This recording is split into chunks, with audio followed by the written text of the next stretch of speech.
name's Brendan O'Sullivan, a Toastmaster from Brisbane, Australia. Welcome to my Toastmasters World Tour podcast. Please join me as I travel virtually around the world and chat to Toastmasters from different countries and all walks of life. Let's explore!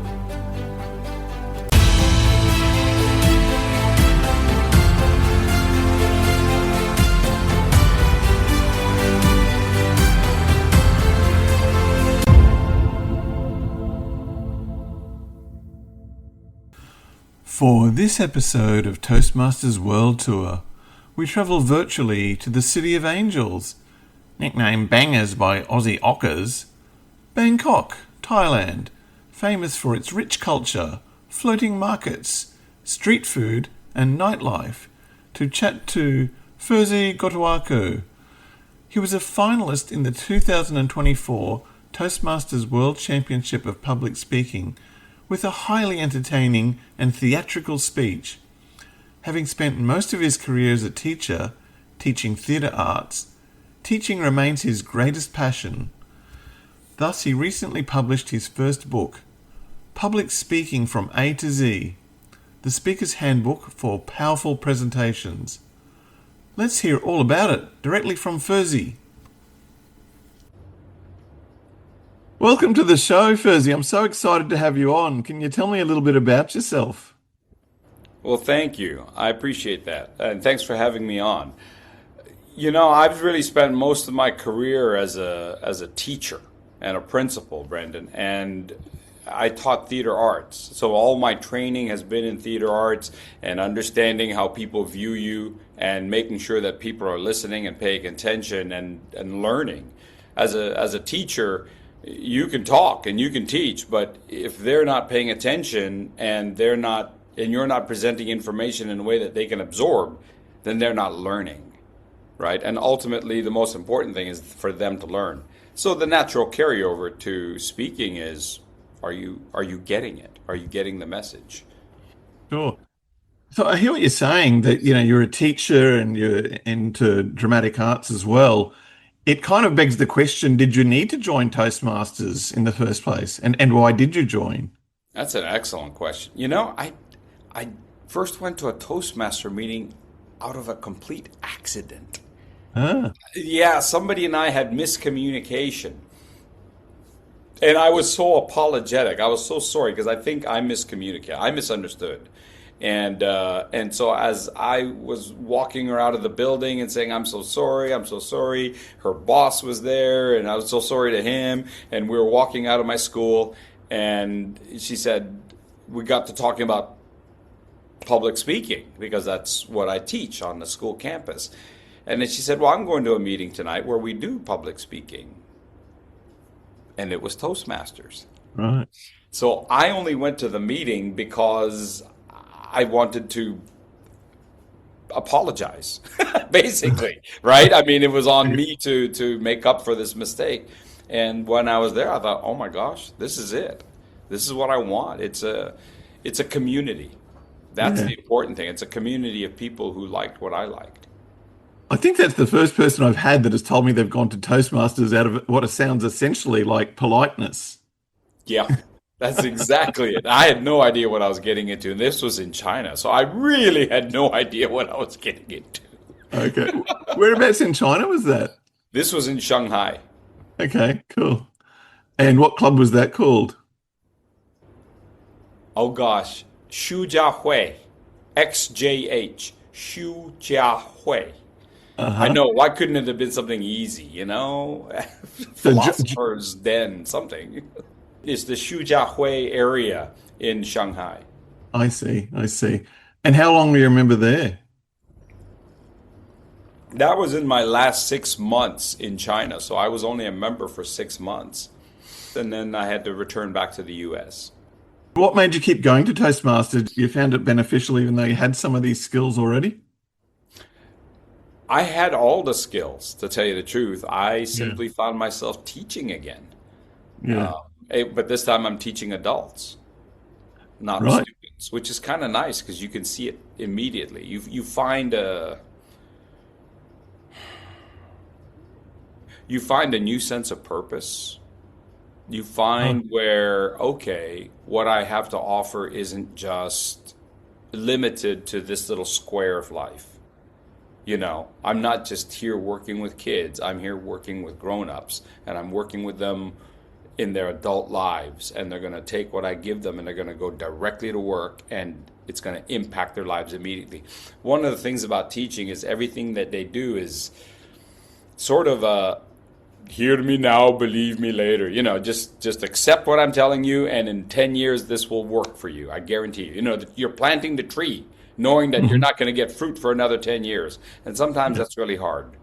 yeah, And yeah. after you've done it for 25 years, at some point you would like to know that the tree is really going to give shade. Yeah. It's a fabulous analogy. I noted that you have been incredibly generous with Toastmasters worldwide with your time and expertise. And I was going to ask you about that, why you're so generous, but I think if I'm hearing you rightly, that was really there from the very beginning, that you were helping people out from the very beginning, and you found that quite fulfilling. Yes. Well, you know, it boils down to you have something and you have something for a reason. And now your job is to share it. I always knew I was born to be a teacher. I wasn't born to be a speaker. I wasn't born to be an actor. I was born to be a teacher. Yeah. And that's what I love to do. Even when I stepped into administration as a principal, it wasn't the right fit. You know, Right. Yes. you'll wear it because you need to wear something, Yeah. but it's not what you feel most comfortable in. Yeah. But you do so much of this for free, don't you? Like Yeah. it's incredibly generous of you. You haven't thought of monetizing it more? Well, that's what I'm doing now. That's what I'm Yeah. doing now as a speech coach. And when people want more private time, yes. For groups, I tend to be a little bit more generous with it because I want to share it. You know, it's none of it is really a secret, to tell you the truth. There's very little that I talk about that isn't out there. I think all I'm really doing is synthesizing it and Uh-huh. distilling it down and putting it through a filter of experience. Yeah. And leading by example. You're also giving evaluations. You've got the group Fursey Speakers Lab. How did that come about? There was in China on one of the apps called WeChat, which is like WhatsApp. There was a group of people and they gathered together to do speeches, table topics. That's all they were doing. They were there to practice their table topics. Many were there to practice English. And I found that community to be quite vibrant. And that's really what I believe in. I believe in that community. I think that's the one thing we have in Toastmasters that you can't get anywhere else. Mm, You can yeah, you can learn about speaking from many videos. There's many books out there. The one sure. thing that Toastmasters gives us is a community. Yeah. And so I 100%. wanted to create that kind of community myself. So I still have the WeChat group. That's the one for China because they use one set of apps and the Uh-huh. rest of the world kind of uses another set of apps. Yes. So Yes. now I've got two groups and the WhatsApp group I invite anybody into. It doesn't cost anything. Neither of the groups cost anything. So it's a really free way for people to speak. And I'm also pushing the evaluations because I think people misunderstand how important evaluations are to both the receiver and the giver. When Yes. you evaluate, you're actually speaking. Mm. We forget that. So Yeah. everybody's on there trying to get, can I get an evaluation? Can I get an evaluation? I'm like, well, you kind of get what you give, you know? Yes. So give evaluations, and then when you're giving, you're going to find yourself using the skills. After all, how can you tell someone, I would like for you to have pitch variety? How do you tell someone to have pitch variety if you don't have pitch variety? Yes. Right? So Yes. you make that natural connection. The Yeah. more you can analyze, the more you can analyze in somebody's speech, the more you can identify, analyze, tell them how to get better, the more you're going to get better, right? There's a Yes. self-teaching involved. The Yes. mistakes that we make, we learn from them, we move forward. Yes. So I think that's a very important part of it. And with every group that I go and give a speech to, I invite them in, and so we've grown. We at one point we had over 1,200, so much so that the WhatsApp could not handle it, and I had to start a whole new group. So we lost about 400. Well, actually, we lost quite a few people. We lost about 800, and now they're just slowly gathering back in. We're now over 600 again. Yeah, well, amazing. You mentioned that there are books out there on public speaking, and I note that you've recently launched your own book, Public Speaking from A to Z, the Speaker's Handbook for Powerful Presentations. When did you first start writing that, and when was it actually published? I started writing it in December. Oh, wow, that's quick. Brandon, I had no intention of writing a book. I really didn't. I think my gift is in speaking, and it's not as a writer. But I was talking to the folks in Chicago who were going to have me come out at their conference. And they said, oh, yeah, we'll have this, we'll do that. And we'll have a little desk area where you can sell your book. I went, I don't have a book. They go, well, you need to get one. You need to write a book and sell it. I'm like, great. Okay, I'll get right on that, And then I wasn't sure. And then some friends of mine said, yeah, get a book, you do this. And this is how you extend the learning. And then that made sense to me. I extend the learning when I'm not there. Right? How do you do that? How do you keep learning going on for the student even when the professor's not in the room? That's really the key thing. Sure. So I gave myself 3 months to write the book. It took me 4. Wow. Wow, that's incredible. And we got it in just under the wire and getting it out. And so I feel pretty proud of it, actually. Now that we're done with it, I'm quite proud of it. I'm sure what made it easier is that you've got this wealth of experience, and so it was all in there. It was just a matter of spitting it out onto paper or onto your computer. How was that process? It's your first book, trying to get a book up and running. Pretty good. Pretty good. I have to admit, I wish I had a couple more months.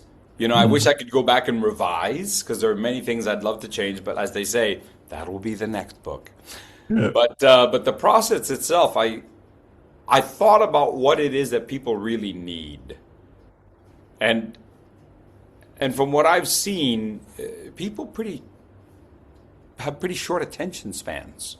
Yes. Yes. I mean, they're like you're there. They oh, hang on, shiny object. We have very short attention spans. We're all kind of addicted to this. Yes. And I wanted a book that you could pick up and put down Yes. at your will.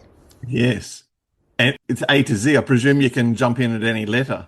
Exactly. At any point. And so I used AI.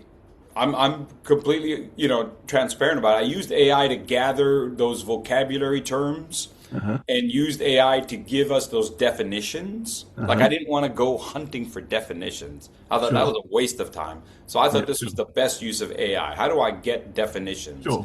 Give it And the AI framework. helped me format the book. Yeah. And then I coupled that kind of universal definition with my insight and experience. That's where I plugged in what I wanted. Perfect. Now there's a third component to it.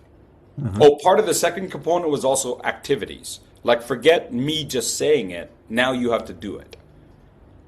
So you could go back and forth. You could go, okay, I read that part. Okay, now I go do it. And I come back to the book and I go do it. So there's that cycle of continuous improvement, right? You want to create that cycle of continuous improvement for yourself as a learner and speaker. The third component, this actually took one of the longest periods of time. I reached out to people that I knew around the globe and asked for their insights from their own experiences. Oh, interesting. And those are peppered in throughout the book so that people aren't just listening to my voice per se, but they're listening to voices and insights from people around the world. Yeah, that's You awesome. have a wealth of experience in this book. Even if you're talking about somebody's failure or somebody's starting points, it should help you no matter where you're at in your journey as a speaker. So I thought the combination, the confluence of those three things is really what makes the book so valuable to anybody. Fursey, you mentioned people having a short attention span, and I think you hinted at keeping things simple. And I must say, the title with the A to Z appeals to me immediately. My bookshelf is filled with KISS books, Keep It Simple, Stupid, Idiot's Guides, and Dummies Guides. So I think anyone that came into my house might wonder, about my level of intelligence. I just like knowing the fundamentals of things very well. I've got to ask you as well. I'm hoping the answer is B. B for Brendan. Do you have a favorite letter in the A to Z guide there? B for Brendan, definitely. Yep. No, there are so many different things. I think one of the cool things that I did at the beginning of the book was, if you have a topic and there might be several key words in that topic, but sometimes we don't know what the keywords are. We don't realize, it's named after this and named after that and named after that. We don't realize that. We just know this one access point. So no matter where you are and what you know, you'll find a word that fits your query, as it were. Right. Once I have that word and I read it, and it might be 15 seconds long, it might be 30 seconds, it might be 2 minutes. There are different lengths. At the bottom is a see also. So now it'll take me to this word, which is related to it. Oh, now I get into it. And then at the bottom of that, see also. Oh, okay. So this might take me 30 seconds. This might take me a minute. This could take me 5 minutes. But I can stop at any point in the process. Or if I've got a day to read, then I can just follow the flow from dot to dot to dot, from see also. And then, of course, while I'm on that page, I see the next topic. It has nothing to do with the topic I'm on, but now a new journey goes on. Now I'm going to follow another set of dots, right? So again, if you've got a short attention span, this naturally helps you. It's just like on a phone when you're scrolling, right? Yes. That's what people do. They're doom scrolling, right? Yes. Well, go ahead and doom scroll on the book. Yeah, that's awesome. And you can either turn the physical page or you're on Kindle. So you're just doom scrolling from chapter to chapter. Yes. Totally relatable. I was going to ask you that. So it's on Kindle, and then there's a physical copy you can buy from Amazon, or where do people, if they want to buy the book, where do they get it? Yep, they go to Amazon and look up public speaking A to Z. I figure that's about as easy a topic as any. Yes. I'm looking up public speaking and, here we go. Or find Fursey. Not too many Fursies out there. Fursey. Yeah. And we'll put some links in the podcast notes. I love the idea of this book, Fursey. When I saw you perform your speech at the finals of the World Championship of Public Speaking at Anaheim in 2024, as well as loving the whole speech, a real standout feature as well was your incredible physical and theatrical delivery of the speech. So this book, I think, sounds fabulous, but the Chicago people have given you a bit of a boot to get the book going. I'm going to give you a further boot and say, we need a video version of that book so that people can see your physicality and what you bring to the screen. It's just because it's just amazing, even on this podcast chat, you sort of move in and out when you and you're not even trying to demonstrate that necessarily. Well, I appreciate that, Brendan. And I'm going to use that to segue and springboard from that. One of the things I also wanted to do with the book was there's a QR code where once you've purchased the book, obviously, that if you want to go further with it, you can join the community. Uh-huh. And in the community, if you have questions about the book, Yes. I can answer them. Wow. Okay. And I can pop my videos in there. I have a whole series of videos. Some of them, usually they're around 2 minutes long, just short little clips, or it'll link directly up to my YouTube so that the videos are there to okay. use. But if people have questions, because you're absolutely right, sometimes something I say will spark more curiosity in the reader. And now they're going, what do you mean by that? Could it do this? Now I can build off of their questions, use that as a prompt, and create a video and then share that with the group so that it becomes an active document, a living document, Awesome. and that community can be vibrant. So you're not just buying a book, you're kind of buying access to a whole series of information that will feed your appetite for as long as you want it to. Wow, what a bargain. What's This that group will for? be just for the book. Oh, I see. Will that be on YouTube, will it? It will be in on a WhatsApp channel. It'll have its own Okay. WhatsApp channel, and Okay. like I've got a copy of the book here. Where is it? Somewhere. Oh, wrong book, Fursey. I was going. Why are the pages blank? It's one of those books where you write your ideas down. But yeah, you just simply you continue the journey. You scan that, and it's only for the people who purchased the book. Purchase the book. Yeah. Yeah, that makes Yeah, sense. so that you have your own tight community. It's not open. Now, of course, if 1,000 people buy the book, then you've got 1,000 people in the community. But my experience is that it's only going to be a handful of people. It's not going to be where you speak a lot. It's not going to be like the lab where you're training yourself. Like this is Okay. more of a Q and A. I'll drop videos in there, Okay. and you can go, Fursey, how do you do that? Yeah. And when was it actually published, the book? Oh gosh, April 11th. Okay. Just coming up on a month. Yeah. Wow. That's awesome. And how have sales been going so far? Do they give you feedback on that, the publishers? Yeah, you can look it up. Sales have been going well. It's better Yeah. when I get the information right. Sometimes I'm sending the wrong information out to people. But it's going very well. It's being very well received. The people who have read it feel like it's something that they want to use. I know somebody was writing, somebody gave a feedback on it and said they've been a professional speaker for 20 years and they think this is a good book. They think there's something in this book that they're going to continue to use and pull out of. So I appreciate that. Now, obviously, I first met you through the World Championship Public Speaking at a Toastmasters event, but I presume this book is not purely aimed at Toastmasters. It's aimed at anyone interested in public speaking. Would I be right in assuming that? Yes, sir. Absolutely. It's also, I tried to keep an eye out for the fact that there might be students Mm, in high school, yeah. college, who Yeah. would need that, and also the businessman. Mm, How he's got to go give a speech, she has to go give a presentation, and she just needs a little tip on something. How do I warm up? Well, there it is, vocal warm-ups, right? How do I warm up? Well, there's vocal warm-ups and there's physical warm-ups, right? So again, you go to warm-ups and you see, oh, warm-up vocal, warm-up physical. And then yeah. from warm-up vocal, you'll go to diaphragmatic breathing. Oh, from diaphragmatic breathing, you're going to go to clarity of sound. You're going to go to, so you ping pong back and forth the topics, and pretty soon you're going, oh my gosh, there's so much here that I can use. And I'll Mm, need to come back to it because it's yeah. not just something that I digest once. 100%. Yeah. I've got to keep coming back to understand how to use diaphragmatic breathing. Yeah. Yeah.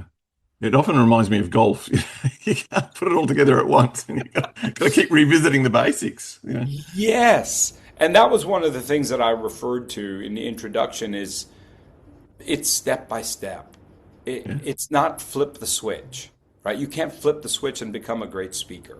It's Yeah. going to be day by day, speech by speech, step by step. And and I don't want to I don't want to mislead anyone. You know, it's not, you know how a lot of things on the internet right now are do this and your life is going to be great, right? Everything is a sell. Everything is trying to sell you on magic because Yeah. we're all used to working and learning at the speed of light. Yes. Yes. Yes. This isn't. Yeah. I'm going to be totally upfront with people. It takes practice. Yes. You Yeah. don't Yeah. get to that point of expertise by No. simply flipping a switch. There are 100%. many switches along the way, and Yes. they all have to line up and go green. And then, even then, you have to continue to stoke the fire. Yeah. You know, Makes that, complete sense. One of my friends suggested to me recently, I've got zero doubt this is just an excellent product. Said you can have a great product, but the bigger issue is in the marketing of it, getting it known out there. you obviously have the advantage that you've been a finalist in the World Championship Public Speaking and you're extremely well known in the Toastmasters community. How has the marketing process been for you? Big challenge. Mm, That's a whole new realm. I mm. definitely got insight and input from as many people as I could. I think if I had it to do over again, I'm sure there were things I could have done better. Mm. But I do know that I think I was able to get the word out pretty quickly, and it became a bestseller within the first weekend. So that's Wow. been good, right? Yeah, it got to be number one bestseller over the weekend, Oh, and well, so I think those congratulations. so I think those people really helped me out, Yeah. and now I want to keep sustaining that growth. What was your main thrust of marketing? Was it LinkedIn or was it something else? It was through that community. It was through the community that had grown up around me. Okay. I had inadvertently fostered. Like Yeah. I didn't grow the community No. to sell the book because it's been Sure. going on for years, the community. Yes. But Yes. because of all that foundational work, Yeah. um, you planted the tree 5 years Yes. ago, and Yes. today fruit came out. Yes. I couldn't be more pleased to see that, to see you getting some reward from that because you've been incredibly generous. And speaking of generosity, I ran a speechcraft course in October last year to teach fellow skin cancer doctors how to be better, connect with the audience better when they're educating, and had the incredible honor of you coming on and delivering an educational. And as much as your World Championship final speech was just amazing all round, it stood out for me, particularly with the use of body language and physical delivery. So you gave an educational on that body language and physical delivery of speeches. Could you share any insights with our audience today on that? I think when we're talking about body language, we also have to think about our facial expressions and our eyes, even our eyebrows. My guess is you and your fellow doctors aren't always giving public speeches No. 100% of the time. My guess is many of your conversations happen just like this, one on one, in a room with someone who's receiving the worst news of their life. Yes. And they have to keep finding a reason to live. Yeah. And so one of the things that we want to do is have that hope in our eyebrows, Mm. right? Yes. And Yes. I'm engaged with you, even though there's all those other things going on in my life. As a doctor, I'm not, immune to my family here and my mother-in-law there and my work and my government and vacation but I'm going to be right here. And the voice matches too, right? Yes. You can't speak to somebody one on one like you're blasting away at a 1,000 seat auditorium. We want to have the vocal training to speak in such a way that it's a heart to heart conversation, Sure. and our expressions and our eyes and Yes. our hands, right? Yeah. Yeah. So we can use all of that, not just in a wide forum, but here, because I think this is partly where things fail as well, Yeah. one to one. So how do we use our physicality? How do we use our body language? How we sit in chairs? How we arrange our chairs? We don't even think about that. Should this conversation happen across a desk? Or could we come over here to my two side chairs that I can talk with you and have a cup of tea? Yeah. Where we can really talk and discuss plans to move forward. I think those kinds of things we often forget. And I tried to include some of that in the book as well.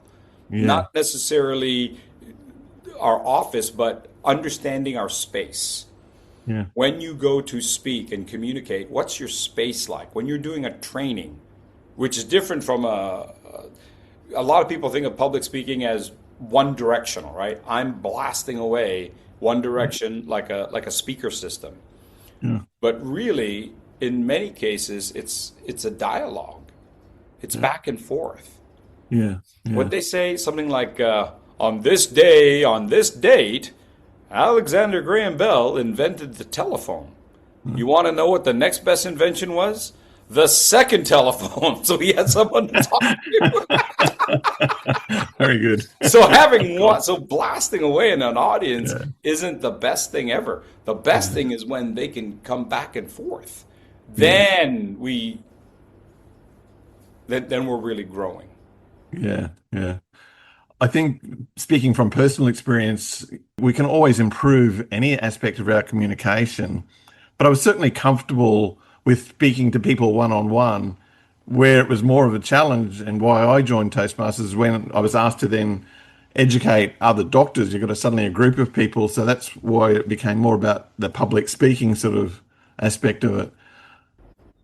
And peers, Yeah. So you're right? I speaking, mean, that's speaking right. to your peers is a whole other ball of wax than speaking to a group of people, in an educational setting. So I think there are a lot of different aspects to it.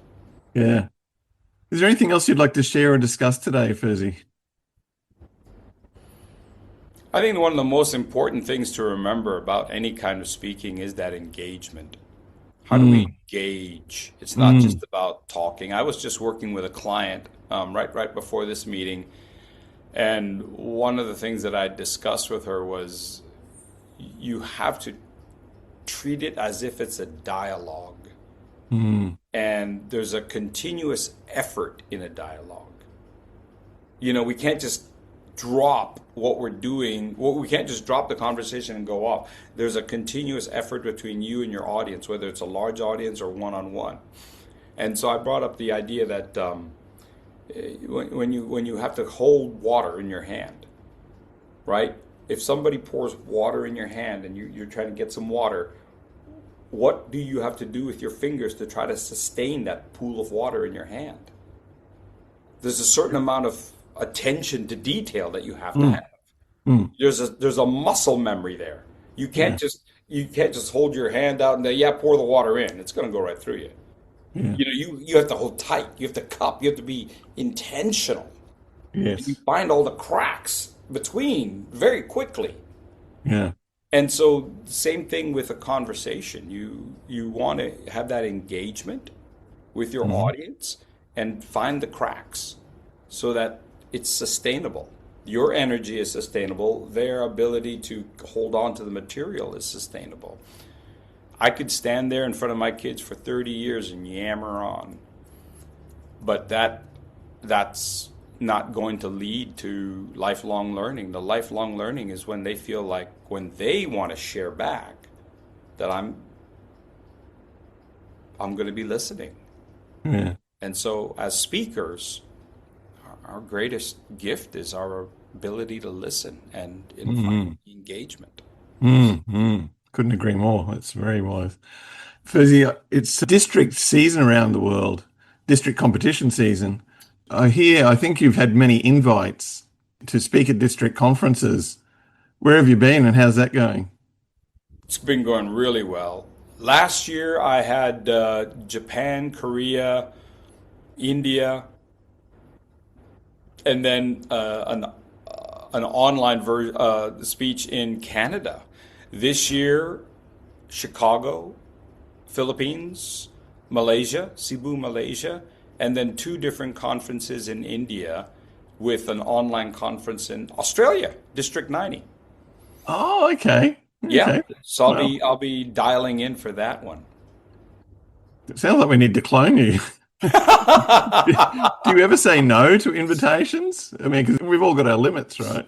There was somebody who asked, and it was just at the wrong time. I said, "I'm sorry, it's already been taken. That timing, that slot is already taken." And I try to work out side by side, like the two India districts are able to share airfare to get me there.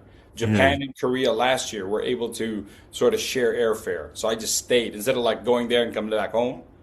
I Yeah. stayed there so that they only had to pay for me one time. And so that's one way to find a solution.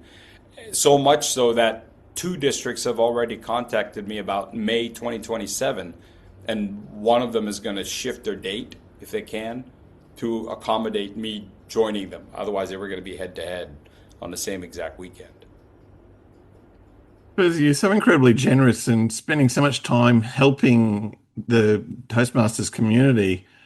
Do you have any plans to compete again in the World Championship of Public Speaking? No plans at this point in time. But they say never. But at this Yeah. point, I think my focus is really on that teaching and learning Yeah. and helping others, doing Yes. the conferences. And if I do the contest, I really can't do the conferences. And right now, that's the part of Yeah. who I am that I want to grow. And I feel like Yes. that's where I can really grow how people can better their Yeah. communication skills. Yeah. The other aspect of that is I'm also coaching people in the Yes. contest. Like right now, of everyone that I started with, I've got 9 that are going to district. They're a district finalist this month. So I've Yes. got those 9 folks, and Yes. and I want to keep sustaining that kind of support to everyone, so everyone feels like, okay, I got a shot at this. I've got a Yeah. shot to get better. Yes. I would have fallen off my chair, I think, if you'd said that you were, you were competing again, because I would have said, maybe you've got a twin or something. Otherwise, how do you do it all? Reminds me of a Michael Keaton movie I'll have to tell you about later. Anyhow, Multiplicity? yes. Yes, it Okay, is the I haven't watched movie. it, but I remember seeing that. Oh, you've got to watch it. It's a very funny movie. It's been around quite a while now, but very funny movie. Anyhow, thank you so much for coming on the show today. It's been an absolute pleasure and an honor, and I wish you all the very best for your book Thank you, and for Brendan. everything in the future. Hey, thanks for having me, Brendan. I appreciate it.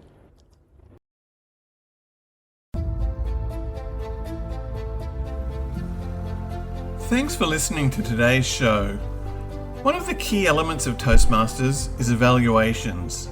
This is how we grow and improve, both by encouraging comments for things we got right and points for improvement. We all learn and benefit from these evaluations, not just the person being evaluated. So any feedback in the comments is greatly appreciated. If you have a Toastmasters story you'd like to share or would like to be on the show, I'd love to hear from you. You can reach me at toastmastersworldtour@gmail.com. Thanks for listening.